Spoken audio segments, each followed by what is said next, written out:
Hi, I'm Natalie Benz, and in today's video I'm going to be sharing with you two of my own personal experiences. But very quickly, before I get into today's video, if you enjoy my videos but you're not yet subscribed, please go ahead and click that subscribe button. That would make me so happy, and also click the notification bell so you don't miss any time that I upload a video. Thank you so much, and let's get into it. Around 6, maybe 7 years ago, I was in a relationship with this guy who, let's just say, didn't treat me very well. And the reason I mention that is because it is relevant to the story. We were lying in bed one evening in my house, and he was scrolling through his phone, probably scrolling through Facebook, something like that, and I was doing the same thing next to him. He started talking down to me, insulting me. I just know whatever he was saying was negative. I can't really remember what exactly he was saying, but he started being kind of mean and nasty to me. And then we started to hear like a tapping on the bedroom wall behind us. Now, so say the bed's here, the wall was directly behind our heads as we were laying in bed, and there was nothing behind that wall. It was like a landing, and then there was my daughter's bedroom. So that wasn't the wall that was joined onto another house. That would have been over there. And we were alone in the house at the time. So I heard a knocking on the wall directly behind our heads. So he kind of went like that, and I just shrugged my shoulders. No words were exchanged at that point. And then quiet for a minute, and then he started talking down to me again. The knocking on the wall happened again. This time it was a little bit louder than the last. So you could see he was starting to look a little bit irritated. He was looking at me like that, and I was just going, you know, it wasn't that loud, to be honest, but it was loud enough to hear. Anyway, this continued for a while, and each time he was being mean or nasty, the knocking noise would get that little bit louder, and it just carried on.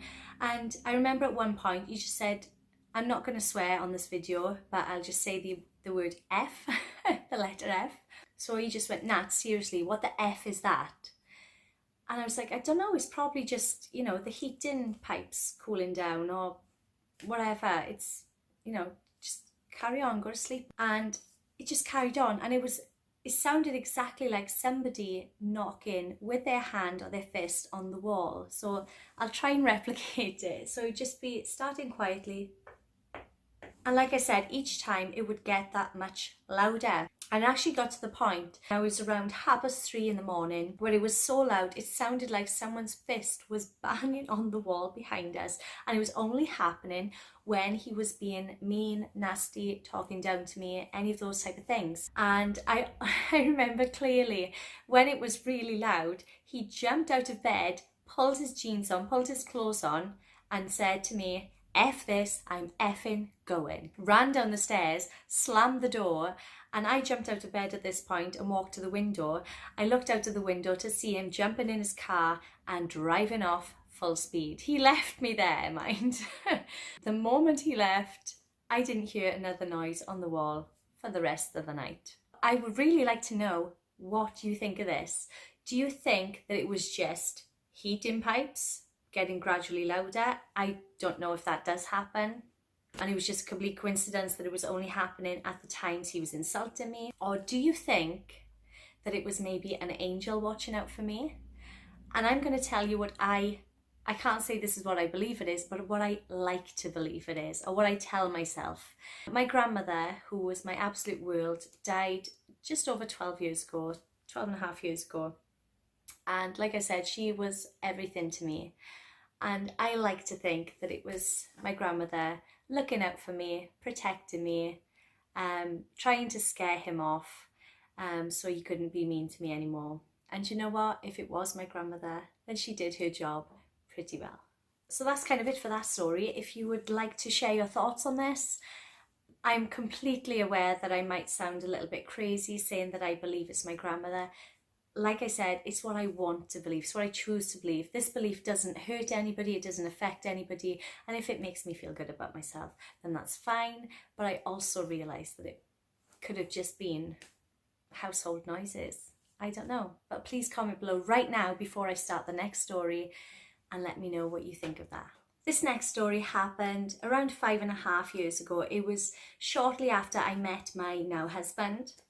And at the time I was training to become a hypnotherapist. So as part of my training, I had to attend a 2-day workshop in Devon to complete my training, to do my practical exam, things like that. So I live in South Wales, as you can probably tell from my accent, and from where I live to Devon is roughly a 5-hour drive. On my journey, I was on the M5 motorway, and those of you that are familiar with this motorway will know that it's a very, very busy motorway. I was driving along, I was in the middle lane out of the 3 lanes when my engine just cut out. So of course I panicked and I thought to myself, I need to pull over. As I was slowing down, there was cars on the inside, there was cars on the outside. Nobody would let me in. So I was indicating, and all this time I'm trying to pull over. I'm still slowing down because I have no power in my car. Nobody lets me in, and in the end I do roll to a complete stop in the middle lane out of the 3 lanes on the M5 motorway. I was absolutely petrified, and where the car actually came to a stop, there was a road joining on to the motorway, so it was kind of like there was 4 lanes, if that makes sense. So there's the 3 lanes and then a slip road, that was what I was thinking of, joining on to the motorway as well. So there's like these 4 lanes. So I was sitting there and I was starting to have a panic attack. I was struggling to breathe. I just remember holding onto the steering wheel, and I was just like kind of rocking back and forth, breathing really heavily, crying my eyes out because there was car speeding this way, car speeding this way. I was on a complete stop, so any cars coming towards me in the middle lane, I was looking in my wing mirror, petrified that they were going to hit me. Looking in my rear view mirror, petrified that they were going to hit me. And they were swerving, they were coming quite close to me and swerving around me. I was shaking. It was the scariest thing ever. I don't know how long I sat in that car, you know, struggling to breathe, panicking, crying my eyes out. At one point I was screaming because the cars, I'm getting upset even thinking about it, the cars were coming so close to me, and then they were just, it was like they were just about to hit me and they would swerve around, almost crashing into cars that side. It was terrifying. I feel like I'm reliving it a little bit now, sorry guys. Yeah, so anyway, I would say probably about 5, maybe 10 minutes I was sitting there because I froze. I was, you know, I'm saying I froze. I was struggling to breathe. I was rocking back and forth. I was screaming, but I could not get the courage to get out of the car. On a few occasions I tried to open the door, but there was cars flying past me and I just shut the door again because I was too scared. Well, after a while, it just hit me, it kicked in, and I said to myself, I could die if I stay in here, you know, this is real, this is happening right now. So somehow I managed to get myself together, open the door, get out of the car, cars are just flying past everywhere, jumped out, and I managed to run across the remaining 2 lanes, dodging the cars, almost hitting me. I was petrified, and I managed to run across and jumped over the barrier. And the moment I jumped over that barrier, I turned to look at the car, and a lorry, one of those big Arctic lorries, the huge ones, smashed into the back of the car. This was 60 seconds tops by the time I'd run across, panicking, turned around. The massive lorry hit my car. It went flying. It was smashed to bits. So I was standing there at the side of the road, just in shock. And obviously I wasn't physically hurt at all. But of course you can imagine what was going through my head. What if I had stayed in there for 60 seconds longer? I would have been hit in there, and that was very, very scary to me. So I was crying my eyes out. I was still shaking. I was in complete shock. A car pulls over and comes to comfort me. He puts his arm around me. He's telling me everything's okay. He has his hand on my back. He's rubbing my back. He's teaching me breathing exercises because I was really struggling to breathe.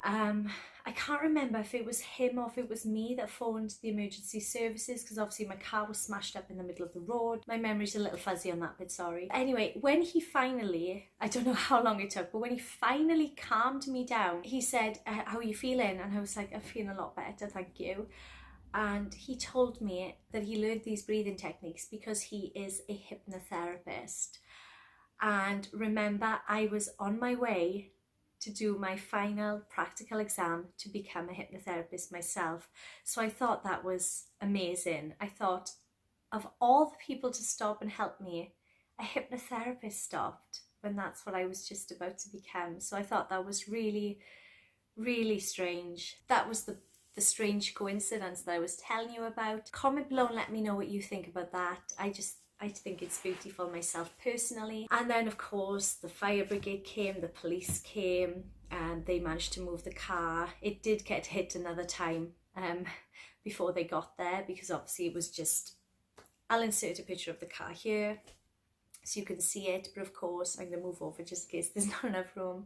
I remember when the fire brigade came and they kind of towed it or moved it, wherever they did, to the side of the road, the thing that upset me the most and got me crying again is I looked into the car and my daughter's car seat, now she would have been around 4 years old at the time, her car seat was just mangled. It was mangled, crushed up in the back seat of the car. So you can imagine what type of thoughts were going through my head right then. I had a lift then from the police to the nearest services.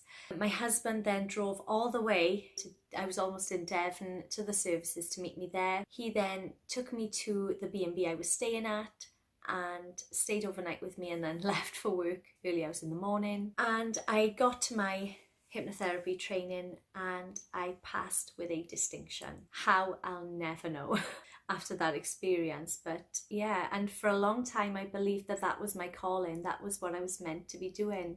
But I would love to have your thoughts on this story. Apologise for getting a little bit emotional. I was not expecting that at all because it happened so long ago. The way I was describing it, I think I was kind of reliving it a little bit. But anyway, let me know what you think of either of these stories or both of them. Comment below. I would love to hear your thoughts. If you enjoyed today's video but you're not yet subscribed, don't forget to hit that subscribe button right now, and also hit the bell so you don't miss any time I upload a video. Thank you so much for watching. I'm now going to have, as always, a nice cup of tea, and remember, always keep an open mind.